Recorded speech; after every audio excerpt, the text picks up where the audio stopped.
आज मेरो पेजेन्ट यात्राको पहिलो दिन। Hi everyone, it's me Kareena. घरबाट तयारी भएर म चाहिँ मम्मीको आशीर्वाद लिँदै घरबाट निस्केँ। आज मेरो नाइट ड्युटी थियो। थकान त थियो नै, तर थकानलाई छोडेर पहिलो दिनको यो सुन्दर सुरुवात मिस गर्न मैले चाहिनँ। अनि म चाहिँ सफारी चढेर ट्रेनिङ तर्फ लागेँ, तर ट्राफिकका कारणले अलिकति ढिलो भयो। तर मनमा भने उत्साह अझै बढिरहेको थियो। आजको हाम्रो ट्रेनिङ चाहिँ द व्यायामशाला इटरी पिपी चोकमा रहेको थियो।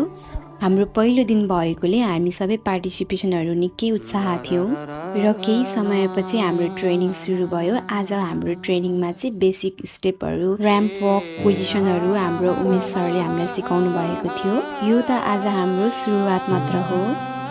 अब हामी हरेक दिन नयाँ कुरा सिक्नेछौँ। यो यात्रामा तपाईहरू पनि मसँगै रहनुहोस् है।